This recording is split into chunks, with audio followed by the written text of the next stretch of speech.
What's going on, guys? Nathan here. Today I'm going to teach you how to realistically start winning at poker even if you are a total beginner. Alright guys, you're going to learn the simple fundamental strategies that I have used throughout my entire professional poker career in this short video. Take these simple strategies to the table right after you're done watching this and start quickly seeing your results improve at the poker table. Let's jump into it, counting down from 7 to 1. Here we go. Alright guys, so tip number 7 is to stop playing trash hands. Seriously guys, just stop it. There is absolutely no way you are ever going to have success at this game if you're constantly playing a bunch of junky hands. This is something that I had to learn very early on the hard way, early on in my professional poker career. So guys, bottom line, only play the handful of hands on your screen, especially if you're a complete beginner. So you want to play your premium pocket pairs like a pocket aces, pocket kings, pocket queens, and pocket jacks. You also want to play a bunch of Broadway cards like a king queen, a king jack, or a queen jack. You want to play your middle pocket pairs, so that's hands like a pocket 10s, pocket 9s, pocket 8s, or pocket 7s. I also like to mix in some suited connectors like a jack 10 suited, a 10 9 suited, or a 9 8 suited. And the suited just means both cards are the same suit, so for example 9 of hearts and 8 of hearts. And finally, you want to play a bunch of baby pocket pairs like pocket 6s, pocket 5s, pocket 4s, pocket 3s, and pocket 2s. Guys, I know it might seem a little boring right now, but if you only stick to these strong hands, you're going to give yourself a significant mathematical advantage every single time you enter the hand of poker, which at the end of the day is going to lead to more profit in your pocket. Alright guys, let's move on to tip number 6, and that is to always take control. So guys, I will tell you straight up, I never let somebody see a cheap flop against me. If I see somebody limp into the pot, I see that as fresh meat. I see that as somebody who has dropped their money on the sidewalk and it's just up to me to pick it up now. So guys, for example, I've got king queen. We just talked about that hand, that we're going to be playing this hand, king of hearts and queen of spades, and somebody limps into the pot. That means they just call the blind. I am going to be raising them up literally 100% of the time, and then I'm often going to be making another bet on the flop as well, as we're going to talk about in just a moment. I would recommend making it around 4 times the big blind in this situation.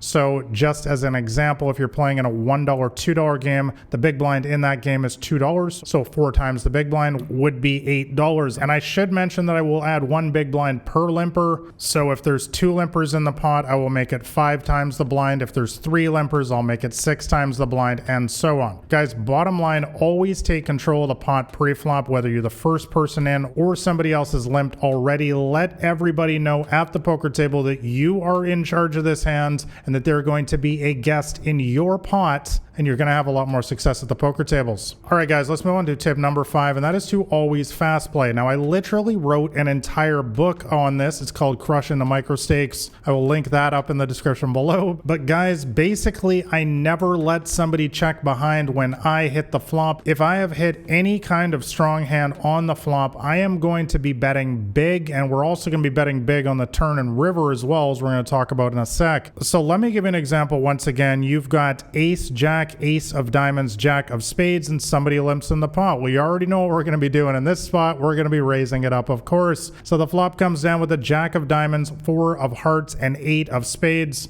Guys, in this situation, I'm going to be betting 80% of the pot. I am going to be making a big bet to let them know I'm serious, and also just to get value. If they want to call with some sort of worse pair like a king jack, a queen jack, a jack 10, a pocket 10s, an ace 8, a king 8, all of these second best hands that will call, I want to make sure I charge them the maximum. So guys, do not get tricky at the poker tables, especially if you play small stakes games, which are the games that 90% of people play in, because most of the players in these games are passive, and when you try to get all tricky and make a check on the flop, they're just going to check behind, and you're just shooting yourself in the foot, guys, costing yourself money. So at the smaller stakes in particular, always do the betting yourself, build the pot yourself, because they're not going to build it for you. When you hit a strong hand like this, bet big and let them overthink the situation. Let them think you're bluffing, as small stakes players often do, only to call you down and find out the bad news. All right, let's move on to the turn now, which is the 4th card in the middle. So guys, same example hand here. If the turn comes with a safe card like the deuce of clubs, I am simply going to be betting big once once again,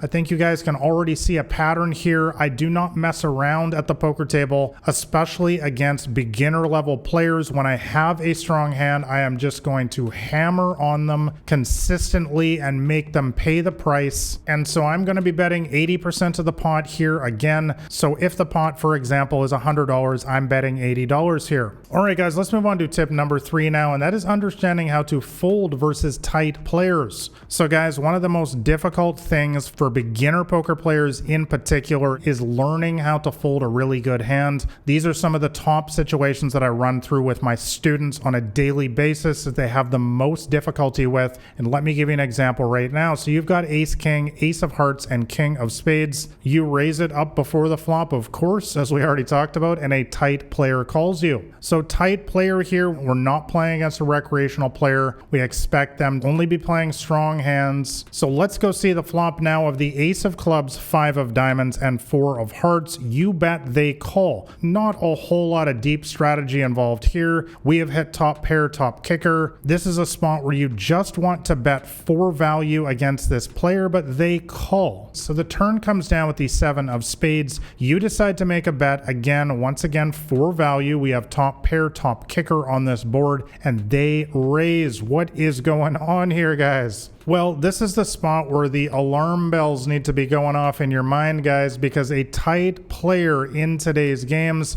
they're not going to raise you out of the blue here with a worse one pair hand. For example, if they had something that you beat, like ace 10, for example, they're just going to call you on this turn here. There's absolutely no reason for them to turn that hand into a bluff because they have top pair. And also, these tighter players in today's games, typically, especially at these smaller stakes, play very passively. They're very unlikely to run some sort of large-scale sophisticated bluff against you out of nowhere. Despite popular opinion, most of the time they really are just playing the strength of their own hand. So what does that leave us with? It leaves us with monster hands like pocket 5s, for example, or maybe they hit the straight on the turn with a hand like 6-8, or maybe they hit a set on the turn with a hand like pocket 7s, or they hit 2 pair with a hand like ace 7. I think you guys get the idea.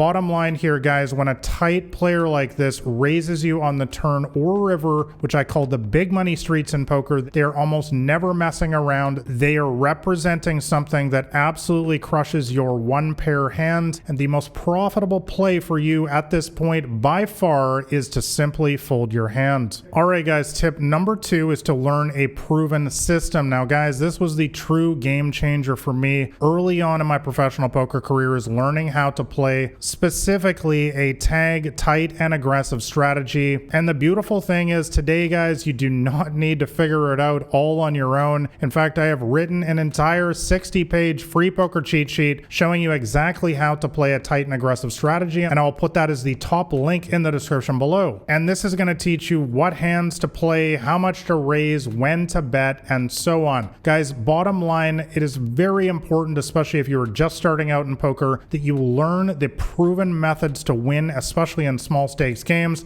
There's certain hands you need to be playing, certain times when you want to be betting and raising, and you need to know the correct amounts as well. So make sure you commit a strong, proven system to memory, and you're going to have a lot more success at the poker tables. All right, guys, my number 1 tip is to learn to quit early on tough days. Guys, I can tell you as a 10+ year professional poker player, I have had so many days at the tables where there is no way on earth I was going to turn a profit. Anytime I had pocket kings, they're going to have pocket aces. Anytime I hit a flush, they're going to hit a higher flush. Anytime I've got 3 of a kind, they're going to have 4 of a kind, and on and on. I think you know exactly what I'm talking about if you played poker for any amount of time. Guys, one of the most profitable, and I'll put that in quotes, profitable strategies that I learned early on in my professional poker career was to simply quit early on these days and don't continue playing when I'm in my worst state. Most people become very emotional. Most people go on tilt when things are going very poorly for themselves at the poker table like this, and this is when they end up throwing away a lot of their money, which has a devastating impact on their long-term winnings. So guys, don't bother with captain comeback. It almost never wins. When absolutely nothing is going right for you at the poker table, this is a perfect opportunity to quit early for the day. Go perhaps review some of your hands in a hand tracking software. I'll include the links to the software that I use in the description below, and don't sit in there when you're in your worst emotional state, playing poorly and giving away your money. All right, guys, like and subscribe if you found this one helpful. And once again, if you want to know my entire strategy to beat the small and mid stakes games, make sure you grab a copy of my free poker cheat sheet. That will be the top link in the description below. Thanks a lot for watching, guys. I will catch you next time.